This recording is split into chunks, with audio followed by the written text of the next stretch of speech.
Please enjoy this feature presentation of the Crooked River Radio Network. This program may contain adult content and is intended for mature audiences only. 5, 4, 3, 2, 1.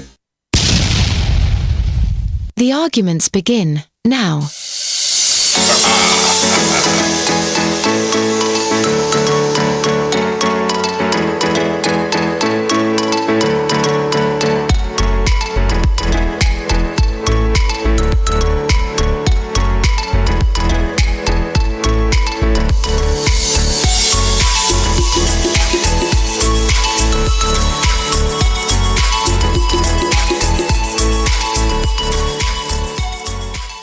Let's get ready to rumble!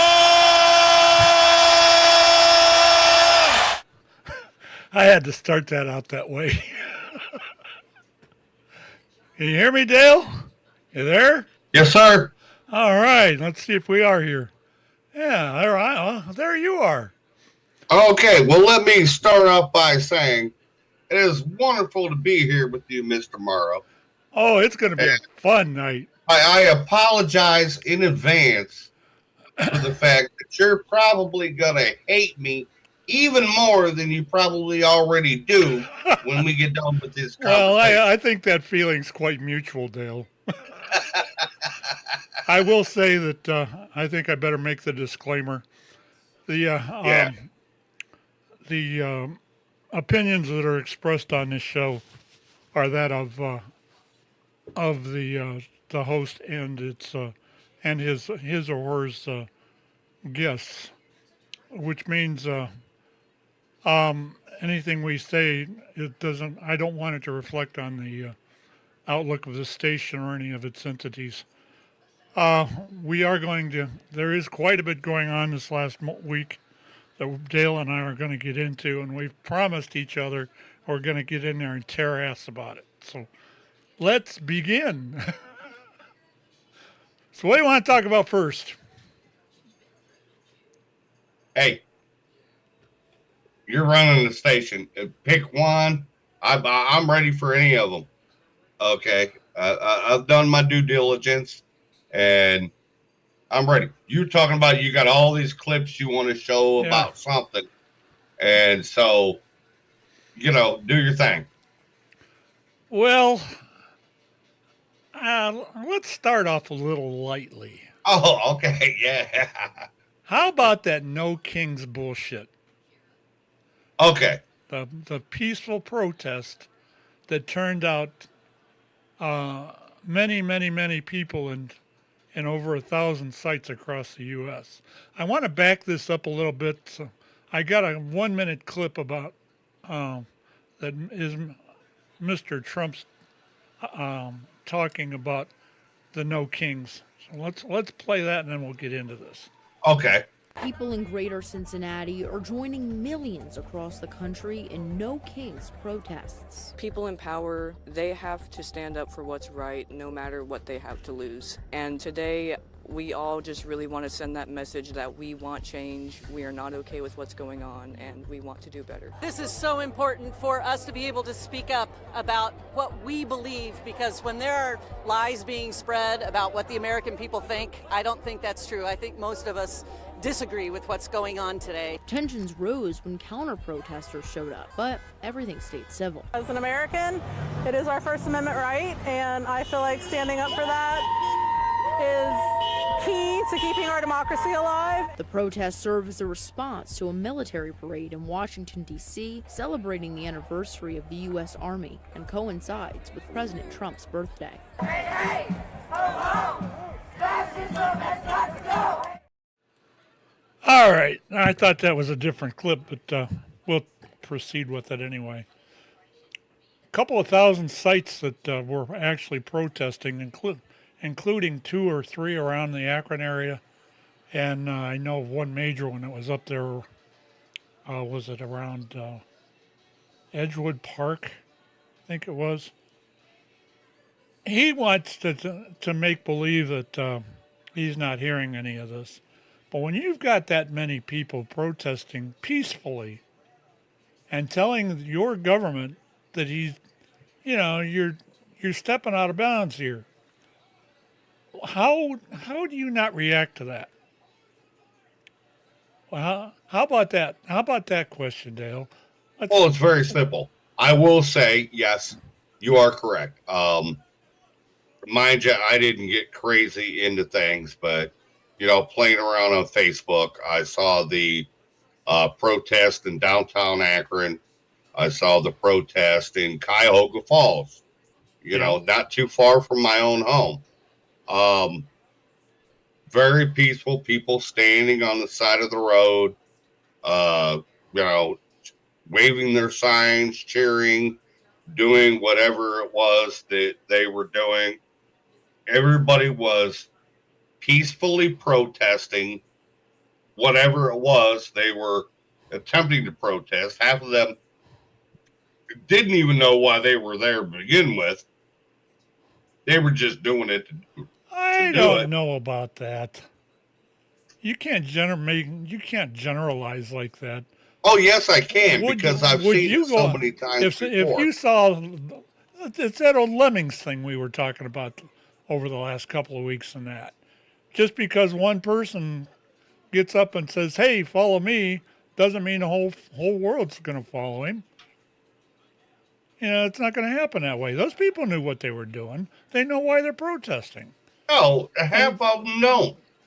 And because when you say one lemming, you have to remember that you got a lemming and a lemming and a lemming and a lemming and a lemming and a lemming and on down the road that are all bringing someone with them to protest something that they don't even understand what they're protesting. But yet, hey, look at what I did. I went to a protest and I did this. You do realize, of course, that you're talking about both sides here. Absolutely. It's not just Democrats or left wing or right wing. Absolutely. It's both. I mean, what do you think that would do? It's a very high percentage of Democrats there, but I agree with you that yes, there are some, because you got some more very, very much middle-leaning Republicans that probably, for whatever reason, see something wrong with what is going on because, one, the media is giving them a bunch of bullshit, and they're not understanding because they don't watch the news.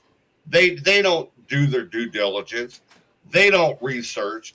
They just listen to what their neighbor told them, and this is how they form their opinions. I'm not so sure about that. As far as where they're getting their opinions from, you can blame it on the media all you want to, but as far as myself, if I don't think that I'm getting the right information, and I admit I watch both the both right wing and left wing news things that are on. Some of it gets really over graphic, and it's just like the weather. You can take and watch three different weather guys displaying the same map on the same radar and come up with three different ideas on how the weather's going to act in the next hour or two. You got channel 1 that's sitting there with their radar all calibrated and everything, and it looks like it actually does out there. Then you go to channel 18, 19, 20, whatever, and theirs is so turned up and overblown because they're trying to make a news story out of that it's pathetic. And then on the other side of that coin, you've got the ones that are right there in the middle saying, we know what's going to go on, but we don't feel that we're good enough to actually give you a decent report. So this is our best guess. We ain't even looked at the radar. It's the same thing here. And I will agree with you on part of that. Part of that, people should be more informed than what they are. I try to go out of my way most of the time, not only because we do this show, but because I want a true understanding on what happened and why is a particular thing is the way it is. And I'm sure you do the same thing. But it depends on what your news sources are too. Am I not right? Absolutely. Wow. You need to look at, you need to look at your different sources, and you need to get, a good educated guess. And like I said, with a lot of what's going on, I think a lot of the other American people are not doing so because they're too busy playing on their cell phones that they're not interacting with what's going on to really. I mean, how many times have you seen a YouTube video of you go on a college campus and they ask a simple question and the individual can't answer it, and they give like some ungodly answer That's to typical what the simple politician. question is? It's because they don't know, and these are these are a lot of the people that are protesting. That's what I'm trying to say. The honest to God American that truly understands what is going on is not necessarily protesting unless they would be liberal leaning and truly feel that what is going on offends them and they need to protest that. Well, there is one point you haven't brought out yet. And I know a lot of this goes on, not only on the leftist side, but the rightist side also. And that's these damn paid protesters. I still, if there's one thing about protesting that I've learned over the last, 30, 40, 50 years, somewhere in there, when you got to realize I lived through Kent State. I lived through Vietnam and all of the bullshit that was going on back then. And you think the political atmosphere is screwed up now. You should go back and look at some of that. It's unfucking real. But what it comes down to, just like if somebody gets shot, all of a sudden you've taken and got a whole room full of protesters that the only way they got them there is say, I'll give you $100 if you come for 20 minutes and protest and hold a sign. I got absolutely zero respect for that because they're not going after their own. Protesting is not supposed to be paid for. Protesting is supposed to be you feel strong enough about a subject or something to that effect that you want to get up and show what your opinion is and take your sign and go around City Hall or whatever you want to do. Once again, I will call you a Republican in training. No. Because, I mean... I've been this way long before I was Amen, brother. Amen, brother. You're speaking the words. You're speaking the words. Amen, brother. Now, you got to wonder, with all these 2,000 sites protests, how much of that was paid? If you listen to Donald Trump, it was about 85%. If you listen to anything else, it was about equal on both sides. Well, how are you going to deal with that? How do you deal? How does the American people know that these people are paid to be there and hold their little signs and walk around and throw a rock or two or whatever? It's absurd. That's very simple. The American people need to educate themselves on what is happening and what is going on. And it's kind of like, excuse me, and it probably makes you mad, how I turned your wife, or excuse me, your daughter, into a Republican. It's the same way you turned her into year, it's the same way you turned her into a Steelers fan.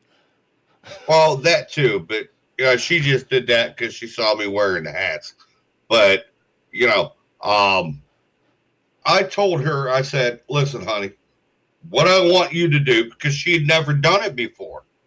All she had done was take the opinions that she had heard at home, and that is how she decided to vote. And I said to her, I want you to sit down and watch the debates, if you would, please. Just watch the debates, listen to the people talk, listen to what they have to say, and then give yourself a proper, opinion of what you feel is going on and who you need to vote for. And it took a minute, but lo and behold, she did it. She started watching debates. She's to the point where she was coming back to me and she was bringing up points and bringing up things that she had heard and why so-and-so sounded better than so-and-so and why so-and-so sounded like shit and so-and-so sounded better and this and that on down the line. And I said, okay, well, that's all I asked you to do. I asked you to inform yourself, educate yourself, now go out and vote. And I did it for a reason, because I listened to your daughter. I had been married to her for a minute, so I knew what her views were, and I could see that her views were very conservative. And I allowed her to make that decision on her own, but I gave her the tools to educate herself on who she would choose. And of course she chose, Republican for whatever reason. Why, I don't know. You'd have to ask her that, but I will tell you, and it was long before this horse shit about abortion ever came up, but that is one thing that affected her due to our history, and you're well aware of that. But she, I just said, hey, just watch, listen, and hear, and then make a decision. And she moved from the Democratic Party to the Republican Party. That simply, with me not doing anything to push her in either direction. Because like I said, and we spoke about this a day or two ago, you are an ex union worker. And generally speaking, union workers vote Democrat. I don't know if this is true, but I've been told that the union folks are told who they should vote for. Now, obviously nobody knows what you do when you go into the poll room. But they've always been pushed in that direction. So she grew up in a very Democratic household. And then she changed her mind later for whatever reason. We'd have to put her on the show to let her actually speak, but I think she'd be too busy going. Well, let me. I'm not sure the word I want to use here. I can talk about the politics and unions because I was involved in my local union. As a matter of fact, I'm a retiree from there, and I still run their webpage. The UAW's got this thing called CAP, which is I don't remember what, but the last thing is the last word is, or the last letters stands for politics. What they do is they investigate candidates and suggest they don't take and try to shove it down your throat or anything, but they suggest who they think is the best candidate. Just like I'm doing here, just like you're doing, wherever you're at, and they suggest the best candidate. But the one thing is, they look at the politician's background. They look at the stuff like what have they supported before, and they go for the public records and everything else. And if that politician, Democratic or not, isn't what we think it should be, they will just not recommend them. They won't say, don't recommend, we don't recommend this. It's just, or anything like that. It's just, they don't back the particular, the particular candidate. As far as looking out for the Democratic Society, they do to a point, but they can be wrong as well as anybody. That's not a hard thing for them to do.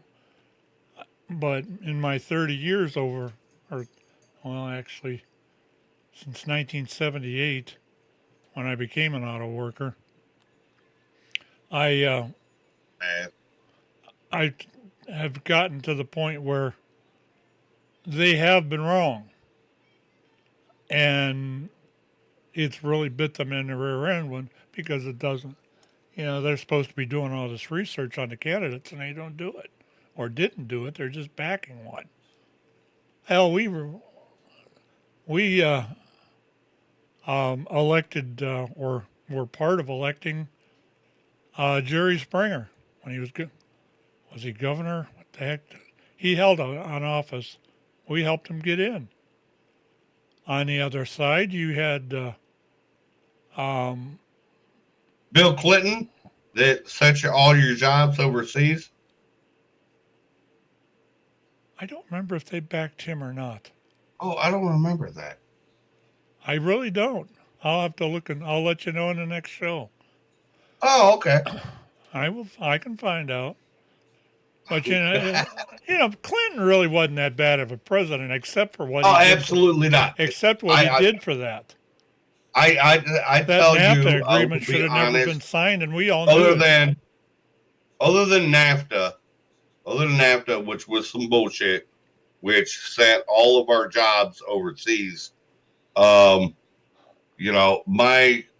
life was much cheaper and easily, handled than under any other president. And do you know? So I will give him. Let me give you a little factoid there. Come on, he got a blowjob in the White House. Let me give you a little. If you could get a blowjob in the White House, would you? Especially absolutely, you would, and so would I. Just to say, that's what you did. Okay, so I mean, the little bit of bullshit going on, and maybe it was nefarious. Maybe he went about it in the wrong way. I'm not quite sure. Or if he just said, hey, you mind blowing me? And she did. I don't know. Well, whatever. The dress came out and shit went up. But let me give you a little factoid. I up until NAFTA, I like Billy Clinton. Let me give you a little factoid here. You know, he's been the only president since that's actually promised and had a way to achieve a balanced budget. But you didn't know that, did you? Do some research. You'll find that there hasn't been one president, Democratic or Republican, that has come close to saying we can have a balanced budget in this many years if we just continue on this path. And that's the truth. Well, we got a Congress and a Senate that wouldn't allow our current president to do it if he tried. Well, because he's went out of his way to piss everybody off about him. No, he just stood up and been a man. He was doing stuff to piss people off, just like he did. And that'll come out in further discussions. But anyway. Yeah, that's about 2 topics down the road yet. Right. Exactly. Because we're going to cover what went on in California here in a little bit. Oh.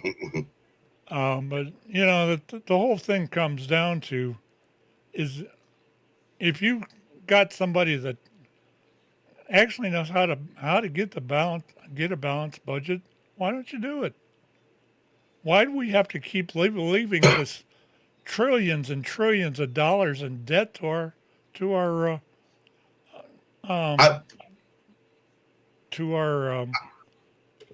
namesake? I can sum that up. I can sum that up. We've had several presidents attempting to do that. The problem is that when you go to attempt to do it, the other party throws so much pork in or shuts it down so much that you're not able to. It's that us and them attitude that's going on when it should be all of us. And you have, when it comes to the Senate and the House of Representatives, you know, Congress in general, you have this us and them opinion going. If you got a Democrat, then you got this. If you have a Republican in office, you have this. And it's that back and forth that, we don't want to look like we allow something to happen when, you know what? Maybe if you would allow something to happen, you might actually make yourself look better in the eyes of the American people, but they can't get past that. It's a back and forth fight that shouldn't happen because what they're doing should be what is conducive to the American people. And you're not seeing that. Yeah, and for a long time. And you aren't seeing that on both sides of this, especially now that you've got a situation here that the Republicans seem to be coming after the Democrats.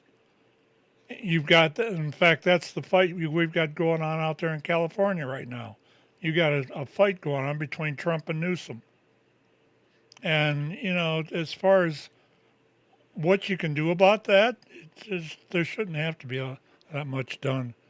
But unless I don't like the idea of leaving trillions of dollars in debt to my offspring, to my grandson, my grandkids. And they're the ones. Hey, you know what? They're the ones. He inherited that from your president. No, this shit was going on long before that. Everybody is to blame. Everybody is to blame. Democrats, Republicans, everybody is to blame for that deficit that is going on. Exactly. That's all I'm saying. So don't try to push it on Trump. That deficit was there when he took office. In some aspects, so it got a lot worse. You got to kind of you know, it got a lot look worse at it when they from tried both to sides. control the damn COVID.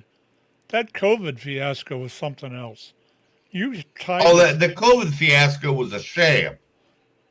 not so much. You were giving away all that damn money to people to make them lazy, and in turn, you took and boosted the wage necessities way up above what they were. I know people that are still benefiting from that shit. You had people that were sitting at home for a year because they couldn't open their restaurant or whatever.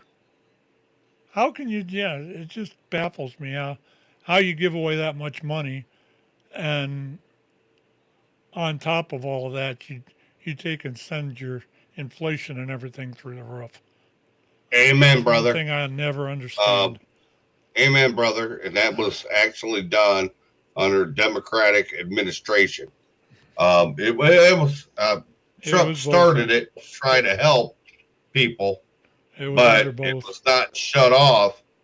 But I will tell you, I am one personally that I took advantage of that situation. In the way that I was asked to come back to work. I was already on unemployment, okay, because I was left out of work. I missed about a week and a half's worth of work. A situation went on at the job I had at the time. I was asked to come back, which I kindly did. I immediately went back to work.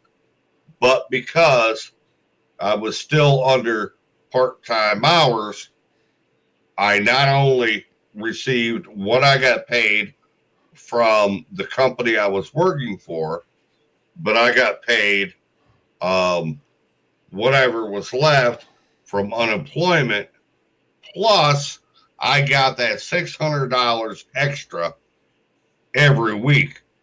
So I did that for quite a while until my company actually got me up to part-time hours.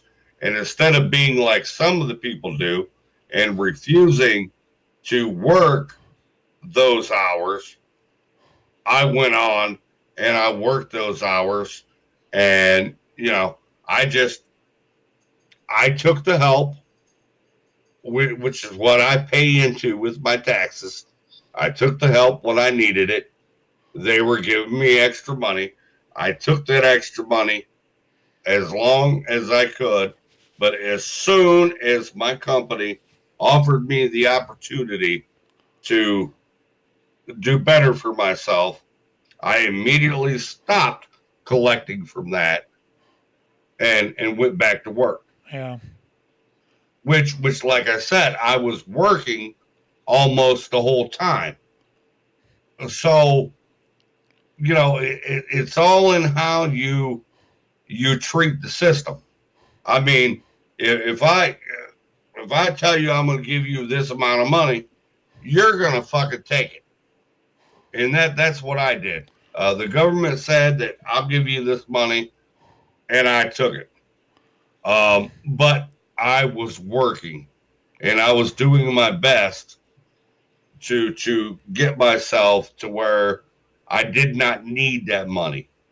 And then when I reached that point, I could have told my boss, I'd be like, hey, dude, you need to drop me down like 2, 3, 4 hours a week so I can still collect this money.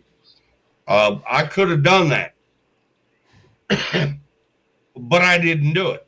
Yeah. I said, give me the hours you got, let me work. And that's what I did. And then, you know, I fell off of that. But that continued for so long. You know, it was absolutely ridiculous.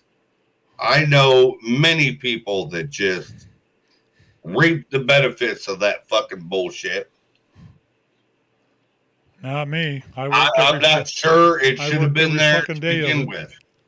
But if you're going to give it to me, I'm going to take it.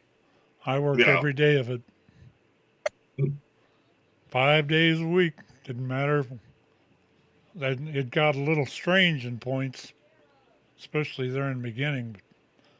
But, got to do what you got to do. I had a job that demanded me to be there. I was there.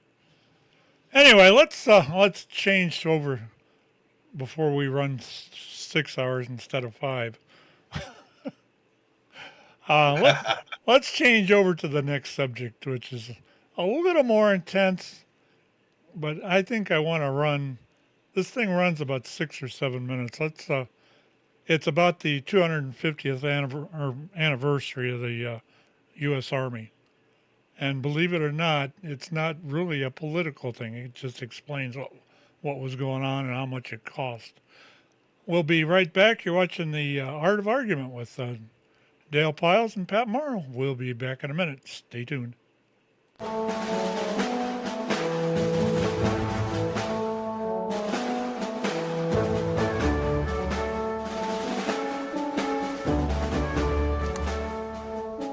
This is a CBS News special report. I'm Major Garrett in Washington, and as that logo indicated, today is the United States Army's 250th anniversary or birthday. Festival and parade here in Washington, D.C. Events have been taking place all day. The parade is about to start.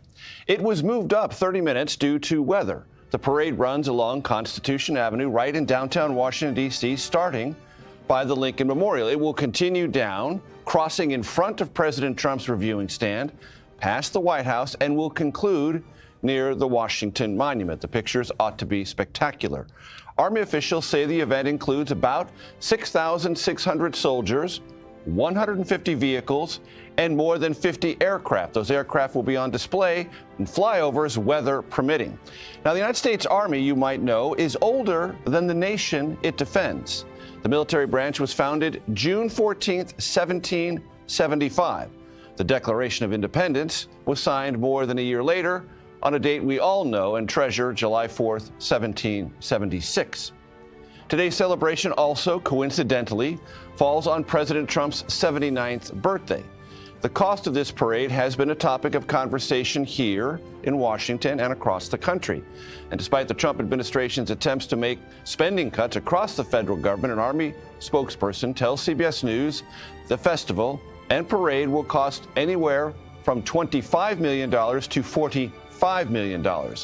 Now, this parade will be broken down into eras of the Army's service to our country, based on 10 separate war times in the United States Army's history. So it will start, of course, with the Revolutionary Era and end with what the Army calls the future, meaning the future of warfare. It will culminate in an enlistment and a re-enlistment ceremony. There will also be a parachute jump, again, weather permitting, by the Army's Golden Knights, a concert, as well as fireworks. We're also expected to hear from President Trump. I want to go first to our Nicole Killian, who is along the parade route. Nicole, set the scene for us. What are you hearing? What are you seeing? Well, Major, as you mentioned, we are celebrating many things here today in terms of the president's birthday, in terms of Flag Day, in terms of the Army's 250th anniversary. And that's really where the spotlight will be in terms of this parade that we will witness, which, as you mentioned, is starting a little early due to weather. And the parade we will see here will really tell a story about the history of the Army from its inception on June 14th, 1775. We will see displays marking the Revolutionary War, the Civil War, Western expansion, World War I, World War II, the Korean War, Vietnam, the Gulf War, the global war on terror, all the way, as you mentioned, to the modern era and the future, where the president will re-enlist new recruits and soldiers who are re-enlisting. So this is a big moment for the Army. Earlier this week, I was at Fort Bragg, where the president also visited with Secretary Hegseth, and that was kind of the pre-show, if you will, to today, where the president also there witnessed a great military show of force. He watched some trainings and demonstrations there at Fort Bragg, which is one of the largest Army bases in this country by population. And so this is now the culmination of that as we kick off the unofficial start of the 250th birthday of the United States next year. So there's a lot of excitement around this. In fact, a number of people have gathered. There are still people waiting to get in here, we are told. But, you know, many people told us they just wanted to come out of a sense of curiosity. I mean, this is something that many people haven't seen before. We know President Trump tried to hold a military parade like this during his first term, but got some pushback from local officials in terms of some of the military equipment and what kind of impact that would have on the street. So ultimately, there was this salute to America at the White House where there were military flyovers, but it certainly wasn't on the scale of this. So there is a lot of excitement here in the crowd. Some people are military, some people are not. Some people have military in their family, but really they just wanted to come and kind of see what this is all about. Of course, we are dealing with the element of starting to get a little windy. So again, that's why this parade is kicking off a little earlier than usual. And also important to mention, because you can probably see behind me, not only do we have military, but we also have law enforcement here. A great show of security. You know, this is deemed a national special security event. Usually we see this type of security, for instance, with things like the inauguration, where you have federal, state, and local law enforcement all working together. This is a designation by the Department of Homeland Security, so a lot of security to get into this event, especially in light of some of the protests that are happening around the country.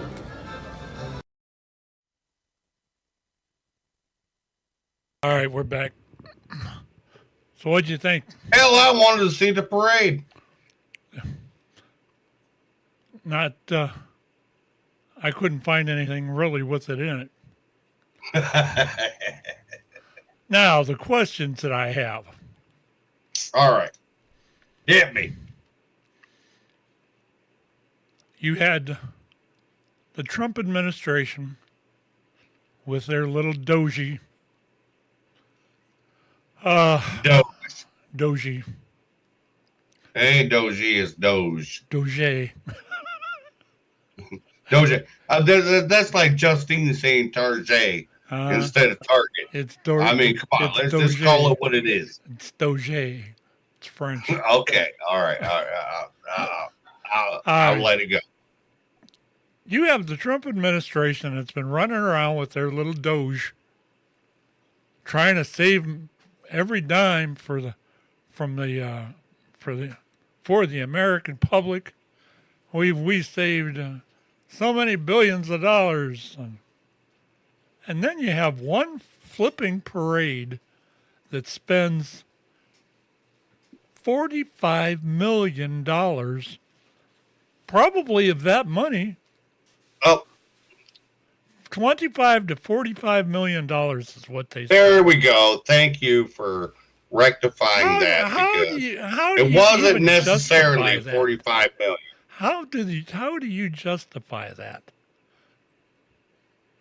Very simply. Trump wanted a birthday party. No. Yeah. Trump wanted a birthday party. You know what?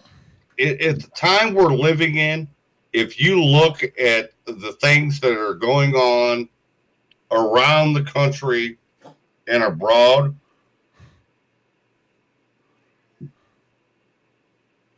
was a time, yes, you have to celebrate the 250th anniversary of the Army, because, I mean, I think that is very important. But that sends a signal to other countries that, as we both know, are fucking up currently, that the United States has this might and this power to handle a situation if need be. So I find it to be more of a show of might as opposed to, oh, he's trying to get a birthday present. You well, know, he was. yes, it on just his birthday. so happened to coincide. Yeah, whatever. You and I've had the discussion before about there's no such thing as a coincidence. Well, maybe it wasn't a coincidence. It was his birthday, and he's saying, "Look, this is my army. This is what I have. This is what I can do." No, it's not my army either. You ain't even seen the other. He doesn't own that army of the armed forces. I'll show you those too if you want me to, but you might want to pay attention to these. He doesn't own that army. Imagine if that had been the fucking Marines walking up through there. Somebody might have got fucked up. Okay, that's why we did it with the Army, because the Marines might have fucked somebody up for talking like you do. You might have got fucked up. I mean, I'm just saying, you might have got fucked up because, you know, you talk too much shit to a fucking United States Marine. You know, just saying. No, I'd thank him for his service. He doesn't know what he's getting into. He didn't know what he was getting into. Well, he might have. Oh, they know what they're getting into. Yeah, might have. These guys, they're well aware of what they're getting into. They know if they're going into a battle zone or not. Okay, they may not know the politics behind it, but they know what they're going into when they go in.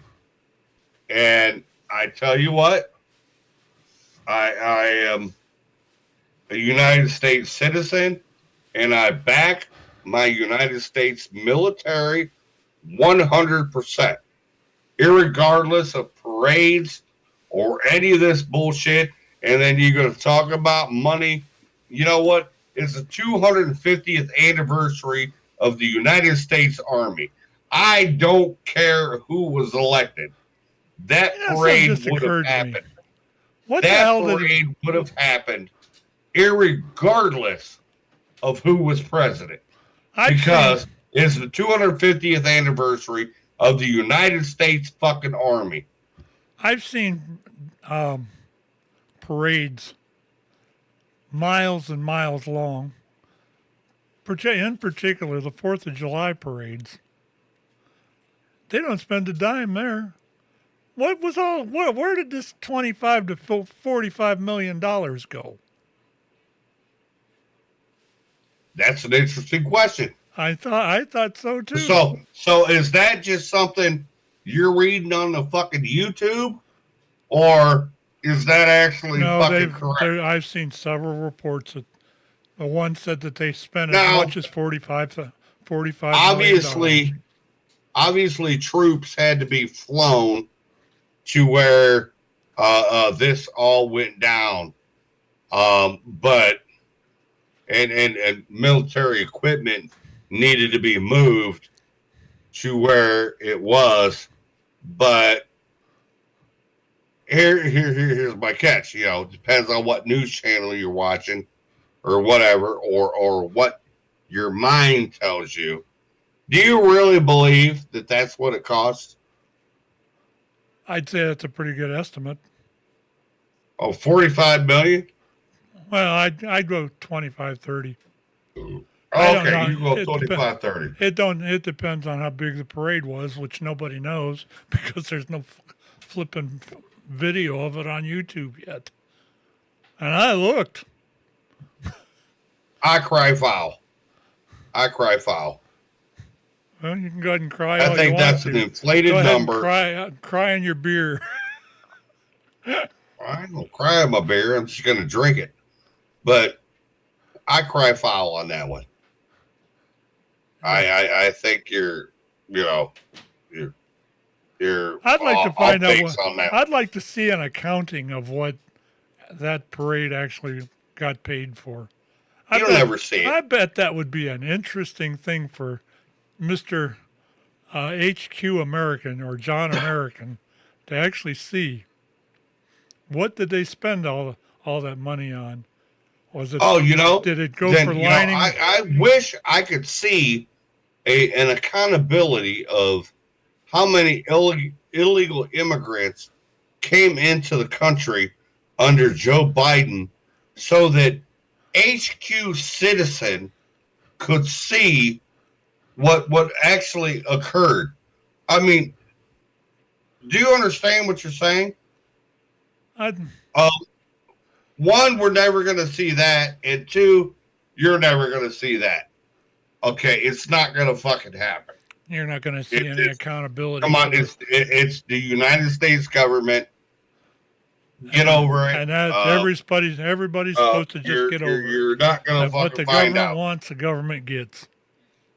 Okay, I mean, that's just the way it is. You know. Yep.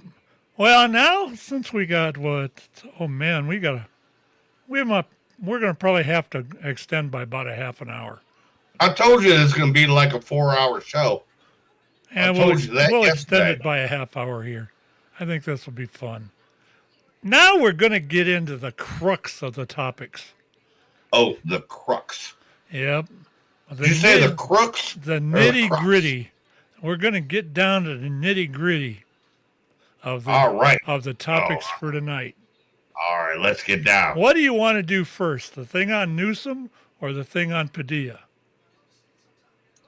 They both are going to kind of blend into each other. Oh, you know what? I personally, the Newsom thing is moot point. He fucked up, and whatever. The president took charge, but no. I've seen your comments. You are sitting I've seen your comments for a fucking week. So let's go into Alex Padilla for a moment, because I've watched the videos. I have one particular video saved if I need to fucking show it. But I've seen this whole process, and come on. Let's and I think when we get done, we'll have enough time to handle the other situation. As you're sitting there arguing about stuff as far as Newsom's concerned, I ain't arguing about shit yet. I found a video that actually is him stating why he acted the way he did, and who gives a fuck? And what should have happened. I give a fuck. He's not. This goddamn president isn't supposed to overrun every country. They sit there. We want to give the rights back to the American people. Here we go. Yeah, let's go. My eyes are raised. Look at that shit. Oh yeah. Look. Yours are going to be popping out like that too. By the time I get done with you. look. Here you go. All right, popping out. Go on. You're sitting there saying, "Oh, we want to give the rights for decisions back to the American people." And what you fucking do in California? You take the goddamn rights away. That's what you do. I'm going to play this bit so you can see what I'm actually talking about. We'll be right back. I want to say a few words about the events of the last few days. This past weekend, federal agents conducted large-scale workplace raids in and around Los Angeles. Those raids continue as I speak.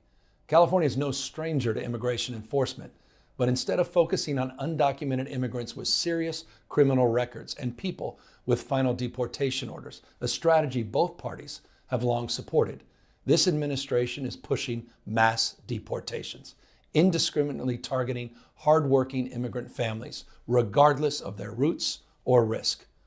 What's happening right now is very different than anything we've seen before. On Saturday morning, when federal agents jumped out of an unmarked van near a Home Depot parking lot, they began grabbing people, a deliberate targeting of a heavily Latino suburb. A similar scene played out when a clothing company was raided downtown. In other actions, a U.S. citizen, 9 months pregnant, was arrested, a 4-year-old girl taken, families separated, friends quite literally disappearing. In response, everyday Angelenos came out to exercise their constitutional right to free speech and assembly, to protest their government's actions. In turn, the state of California and the city and county of Los Angeles sent our police officers to help keep the peace. And with some exceptions, they were successful. Like many states, California is no stranger to this sort of unrest. We manage it regularly and with our own law enforcement.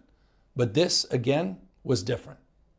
What then ensued was a use of tear gas, flashbang grenades, rubber bullets, federal agents detaining people and undermining their due process rights. Donald Trump, without consulting California law enforcement leaders, commandeered 2,000 of our state's National Guard members to deploy on our streets, illegally and for no reason. This brazen abuse of power by a sitting president inflamed a combustible situation, putting our people, our officers, and even our National Guard at risk. That's when the downward spiral began. He doubled down on his dangerous National Guard deployment by fanning the flames even harder. And the president, he did it on purpose. As the news spread throughout LA, anxiety for family and friends ramped up. Protests started again. By night, several dozen lawbreakers became violent and destructive. They vandalized property. They tried to assault police officers. Many of you have seen the video clips of cars burning on cable news. If you incite violence, I want to be clear about this. If you incite violence or destroy our communities, you're going to be held to account. That kind of criminal behavior will not be tolerated. Full stop. Already more than 220 people have been arrested, and we're reviewing tapes to build additional cases, and people will be prosecuted to the fullest extent of the law. Again, thanks to our law enforcement officers and the majority of Angelenos who protested peacefully, the situation was winding down and was concentrated in just a few square blocks downtown. But that's not what Donald Trump wanted. He again chose escalation. He chose more force. He chose theatrics over public safety. He federalized another 2,000 Guard members. He deployed more than 700 active U.S. Marines. These are the men and women trained for foreign combat, not domestic law enforcement. We honor their service. We honor their bravery. But we do not want our streets militarized by our own armed forces, not in LA, not in California, not anywhere. We're seeing unmarked cars in school parking lots, kids afraid of attending their own graduation. Trump is pulling a military dragnet all across Los Angeles, well beyond his stated intent to just go after violent and serious criminals. His agents are arresting dishwashers, gardeners, day laborers, and seamstresses. That's just weakness masquerading as strength. Donald Trump's government isn't protecting our communities. They're traumatizing our communities. And that seems to be the entire point. California will keep fighting. We'll keep fighting on behalf of our people, all of our people, including in the courts. Just yesterday, we filed a legal challenge to Donald Trump's reckless deployment of American troops to a major American city. Today, we sought an emergency court order to stop the use of the American military to engage in law enforcement activities across Los Angeles. If some of us could be snatched off the streets without a warrant, based only on suspicion or skin color, then none of us are safe. Authoritarian regimes begin by targeting people who are least able to defend themselves, but they do not stop there. Trump and his loyalists, they thrive on division because it allows them to take more power and exert even more control. And by the way, Trump, he's not opposed to lawlessness and violence as long as it serves him. What more evidence do we need than January 6th? I ask everyone, take time, reflect on this perilous moment. A president who wants to be bound by no law or constitution, perpetuating a unified assault on American traditions. This is a president who in just over 140 days has fired government watchdogs that could hold him accountable for corruption and fraud. He's declared a war on culture, on history, on science, on knowledge itself, Databases, quite literally, are vanishing. He's delegitimizing news organizations, and he's assaulting the First Amendment. And the threat of defunding them, at threat, he's dictating what universities themselves can teach. He's targeting law firms and the judicial branch that are the foundations of an orderly and civil society. He's calling for a sitting governor to be arrested for no other reason than to, in his own words, for getting elected. And we all know this Saturday, he's ordering our American heroes, the United States military, and forcing them to put on a vulgar display to celebrate his birthday, just as other failed dictators have done in the past. Look, this isn't just about protests here in Los Angeles. When Donald Trump sought blanket authority to commandeer the National Guard, he made that order apply to every state in this nation.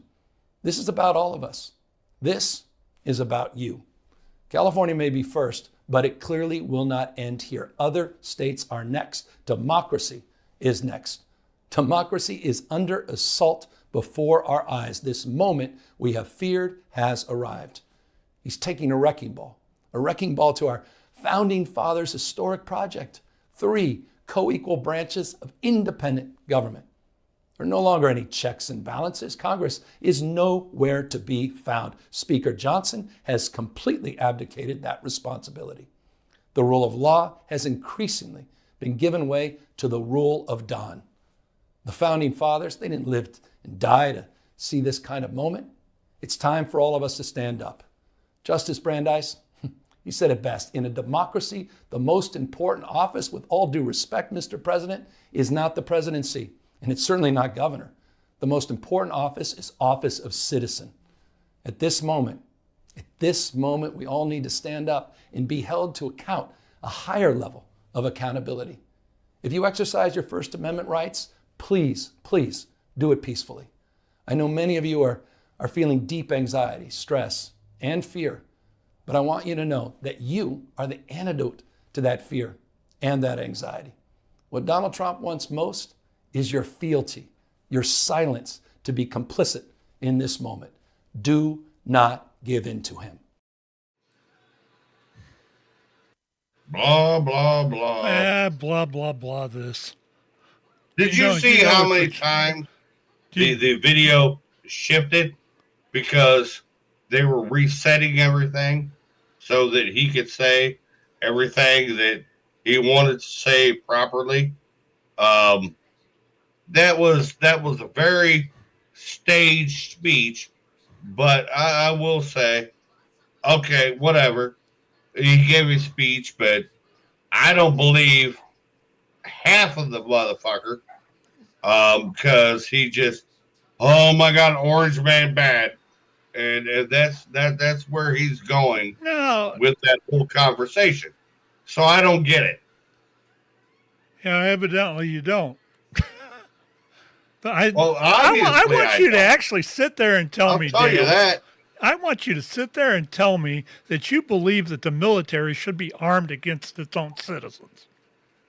Come on, tell me. Because that's what they're doing out there. The National Guard should have been sent to California? No, as far as what you're asking me? As far as the National Guard and the U.S. military. No. What are you asking me? Are you asking me if Donald Trump should have sent the National Guard to the state of California, or are you asking me if does he have the right? Whatever you're asking me. Does he have the right to effectively say you arm against the citizenry in this country? Load your bullets up. You can shoot who the hell you want. You think they got the right to do that? That's what you get when you send military in there. You had that with Kent State back 70 years ago. Come on now. 30 years ago. Come on. Run that past me again. I said, do you think... You're talking about shooting bullets at people. Wasn't nobody talking about that? They were armed. They were armed. Yes, absolutely. And do you think that they can turn the military against its own citizens? Where the fuck? You ought to read the Constitution. Absolutely. You ought to read the Constitution sometime. Oh man, I should. Okay. Personally, they don't have the right to shoot their own citizens. It's in the Constitution that way. The military shall. I can almost quote that. The military shall not. Oh crap! Now that I'm going to look that one up for next week. Here's where the problem is erupting. Title 10 of Section 12406 tells you that the president can, without the authority of, if there is a quote unquote a problem, he can send troops to a state. But generally speaking, he gets the permission from the state to send those troops. Exactly. Now, herein you didn't where do the that problem, herein where the problem lies. He didn't want to do it. I'm guessing because of what happened to him. If he bring up the Insurrection Act, then he had full right to send all the troops he wanted to California to quell the problem that is going on. Do you think he actually knows what's going on out there instead of trusting the governors and Senate people and everybody else that actually lives in that state? The governor and the senators have absolutely no fucking clue. Neither does Donald Trump. The president has more knowledge of what's going on than they do. I call bullshit there.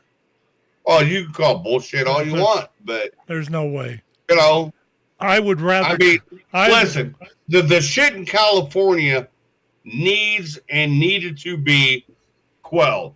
He sent the National Guard there, and you know what? His right to send them. The shit has calmed down. The shit has calmed down, hasn't it? And then he said, "You can't blame that on him." And the shit has calmed down. You can't blame that on him. So therefore, Gavin Newsom was just, hey, burn the city down, blow up our buildings, do whatever you want to. You saw what his intentions were right there in that video. It's a peaceful protest. Bullshit. Bullshit, absolute fucking bullshit. Trump did the right fucking thing in sending people there to quell this shit. And I disagree. You know what? It's not May 4th. It's not the same fucking thing. It's the least he could have done is work with the damn government out there, and he doesn't want to do that because it's a Democrat. He tried. Oh, bullshit. He tried.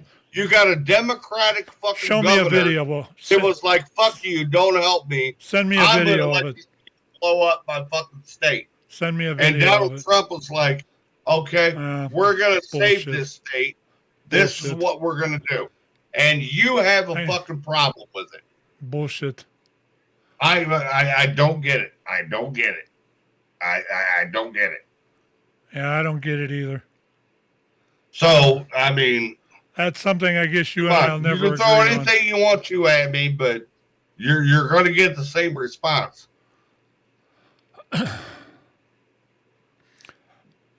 I suppose the next thing we can do is Padilla. And that's even more fun. Then I think we can probably call it a night. That's even more fun. All right, let's do this one. I'm going to play a clip here. We'll be right back. Keep an eye on this and look at what the guy's saying instead of not drawing abstract or opinions about it. We'll be right back.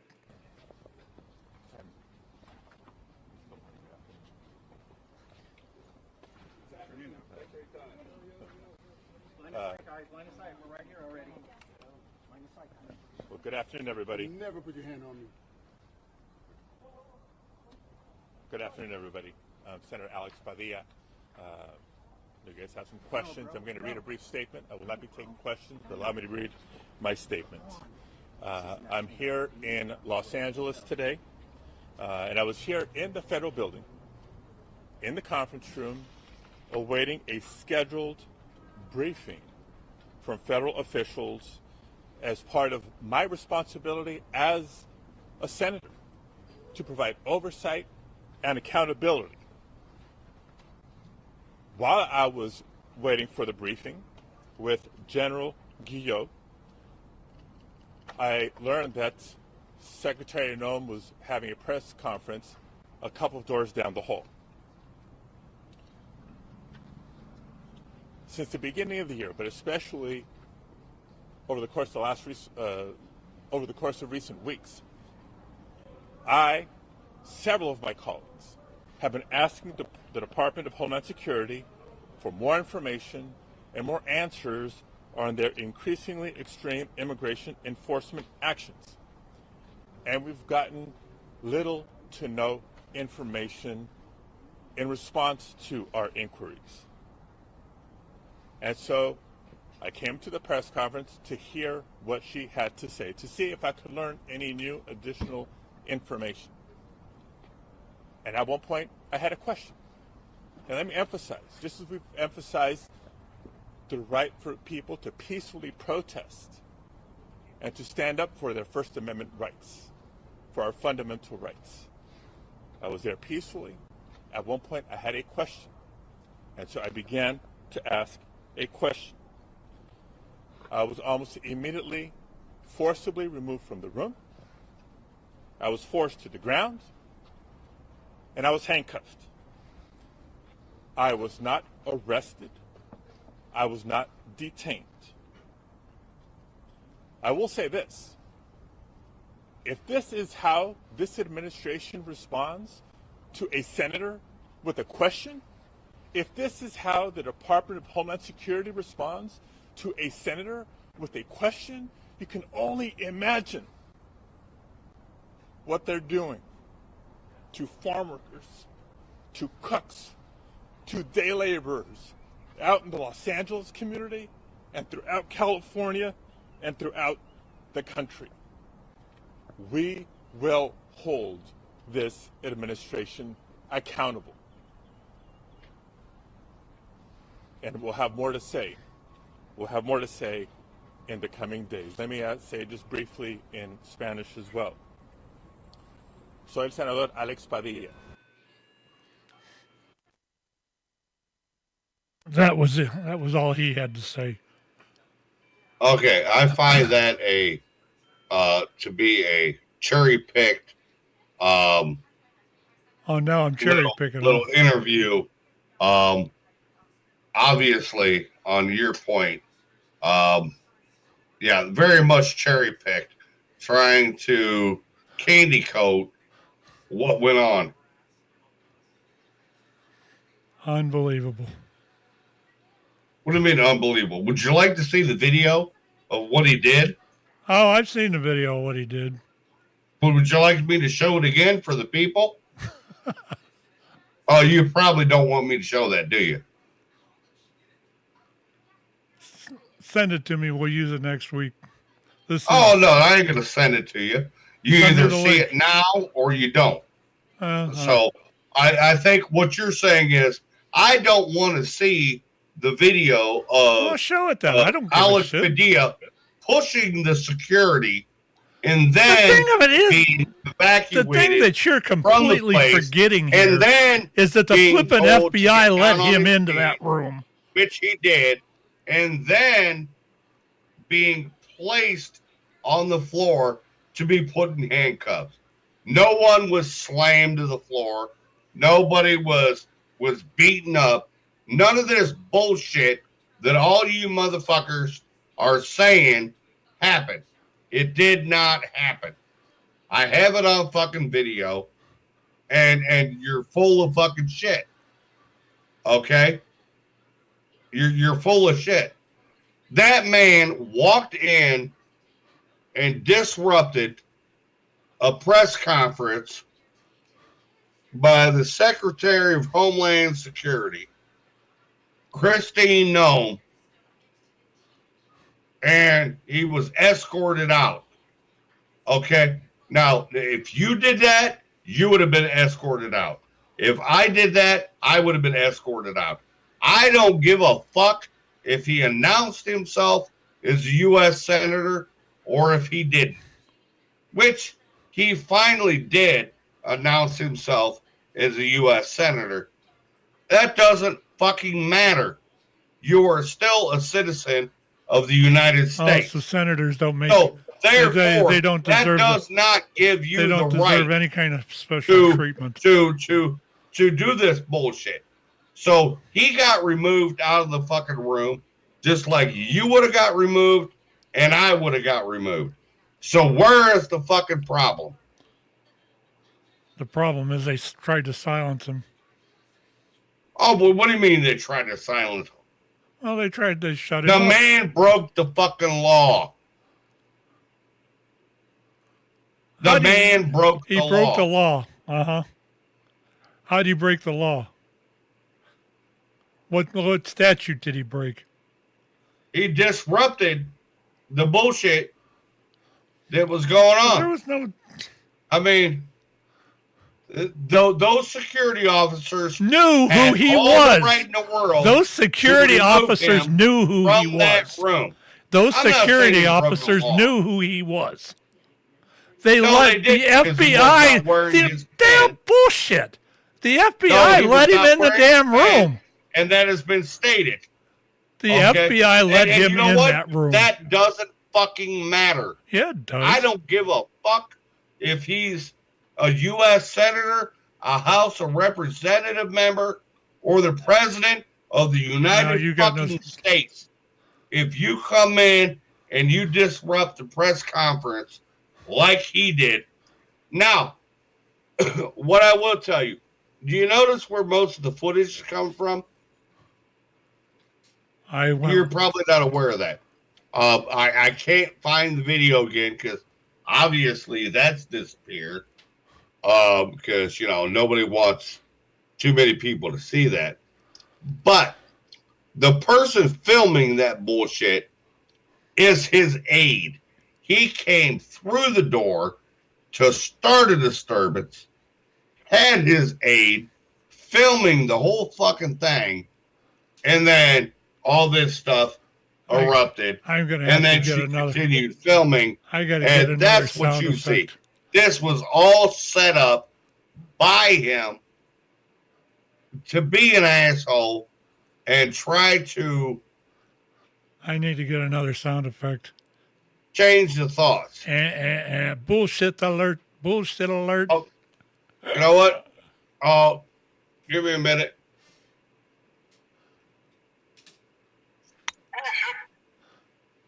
Yeah, there you go.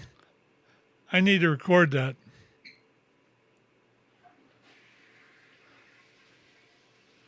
Can't hear it. Even your bullshit don't work. Yeah, I got a fucking bullshit button. Even but your it own don't work. Even all your own bullshit don't work. Oh, God. Oh, come on, let's be realistic here. I mean, that's all I'm asking. I'm not asking you to switch sides. I'm not asking you to totally agree with me. But, I mean, let's be realistic. I think myself that one of the selling points of this show is that you see two sides or both sides of an argument. That was what we talked about when we put this show together, and I think people that watch this get a better perspective on which way it actually does go. I'm not saying everybody's got to agree with me, but I feel like we're both lawyers here. You're trying to prove for your client, and then I'm trying to prove for mine. And our clients are the actual politics and everything that go into these things. And I don't care If you agree with me, that's fine. If you agree with Dale, that's fine. At the end of the day, him and I are going to get off the radio here, and we're going to talk about what happened in the show, and we're both going to laugh and have a good time, and that'll be, it's all over with. Personally, I think we do a pretty good justice here. Dale presents his sides, and I present mine, and most of the time they ain't gonna match up, and that's one of the things about doing a show like this. I'm just here for the, I'm just here to not only prove his point, but to prove mine too. Anyway, something else I was going to ask you about. Now I don't remember what it was.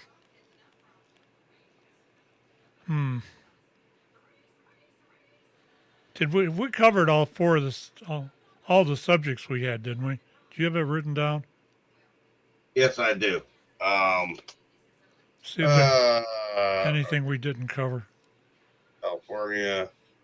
Oh, the only thing we didn't get to was the Iraqi thing. Congressman that was killed. Yeah, that was the only thing we didn't get to. Well, I don't think that at the end of the day that there would be any argument there.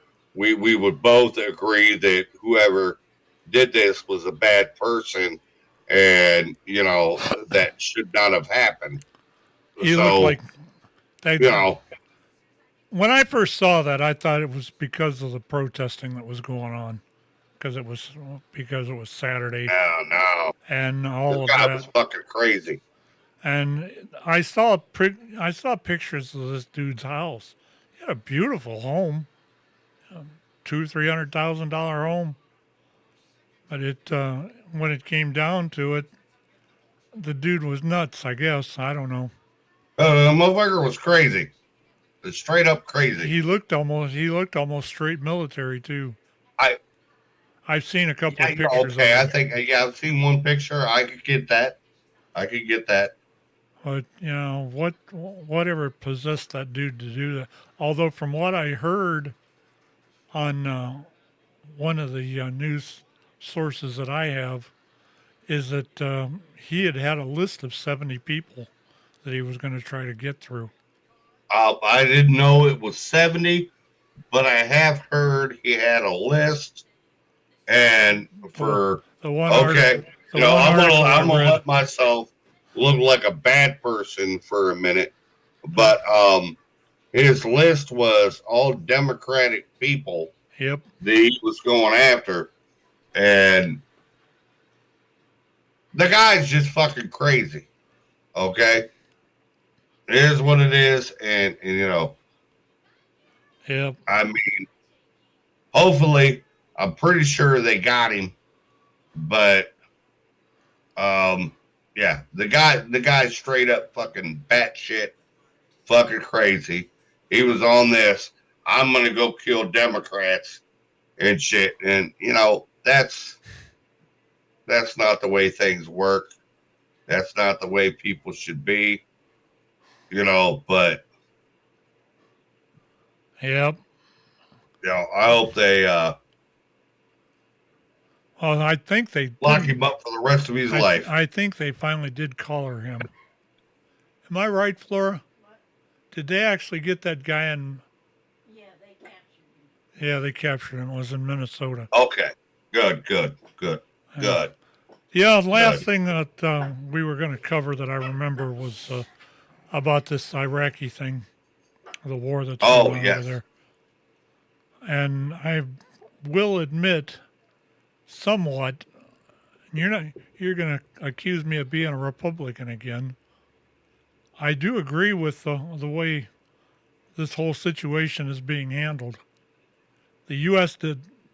said straight out that they don't want in that war, and it's about time. There comes a time when we should be beyond the peacekeepers of the world, and I think we're far past that. You can't keep digging your nose into other people's business and surviving without any casualties or anything like that. I think that the Israelis took a rather large chance, although from what I understood, they'd been planning this for quite a while. And they were also saying that Mossad was actually in Iraq doing the planning, or Iran rather. They were inside of Iran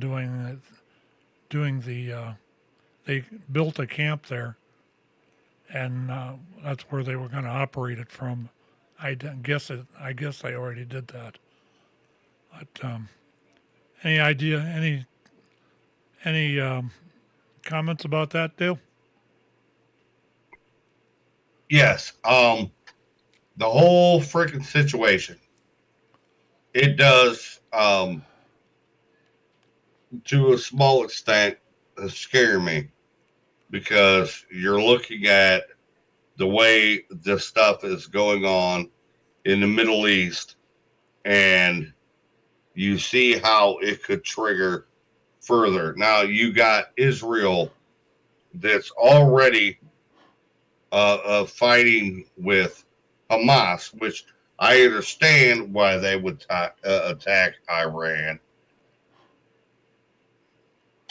because Hamas is being backed by Iran. So I can see where that comes down.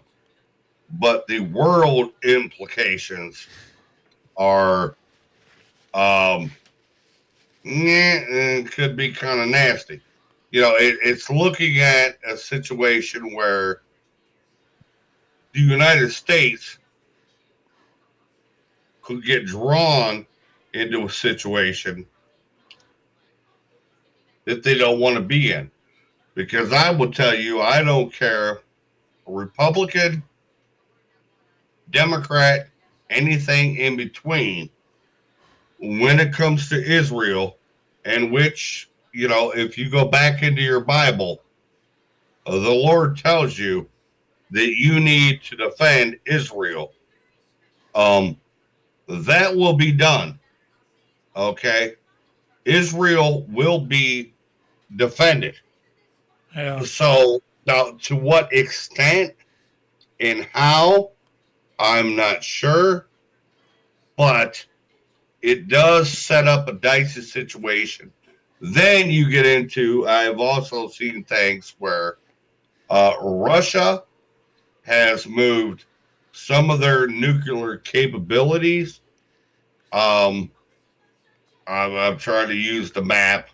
I would guess, if I looked at the map, I would say their easternmost points and drop nukes pointing towards Alaska and, of course, the continental United States while all this is going on. So that is a question you have to ask yourself. Now, do I think that Russia would pull the trigger? No, I don't. Do I think they're doing that to poise strength? Probably. But at the same time, and you're having enough trouble with the fucking Ukraine, why are you going to come over here and start fucking with the United States? Now, we understand you have the capability to do whatever it is you want to do, but do you realize, you know, you throw a nuke in the United States, we're all going to die. Okay? It's just, that's just the way it is. Everybody's going to die. So if that's what you want, go right fucking ahead. So I'm not kind of understanding how that's all working, but that I still half-ass question that situation. Yeah, I think in a lot of aspects, I pretty much agree with what you said. The United States, back in even into the early days of the U.S., Washington, I believe Lincoln and some other presidents were what they call isolationists.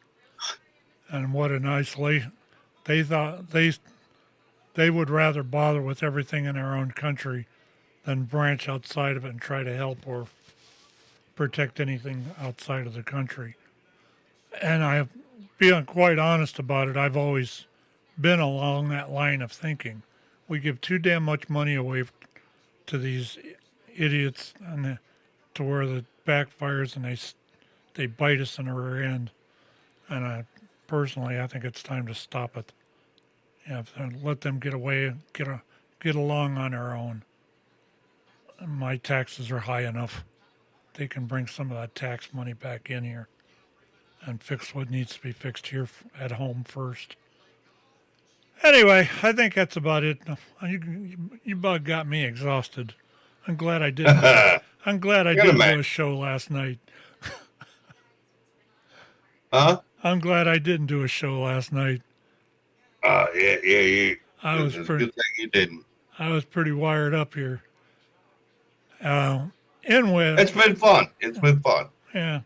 Don't you like it? Well, I like this format a lot better than what. And you know what? We managed to go through all this without either one of us like getting really ridiculous. Yeah. I was surprised that occurred. But it's great that it didn't occur. Yeah, I'd prefer much this way. I think it's a lot. I think we're both learning how we need to speak to one another. Yeah. And in the 30 years I've known you, I got to admit, I still don't know how to talk to you.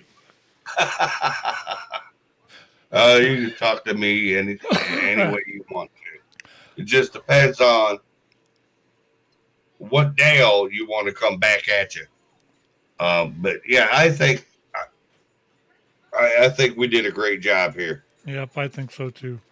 So anyway, and I think we gave some people some things to think about, and to kind of do your research on your own.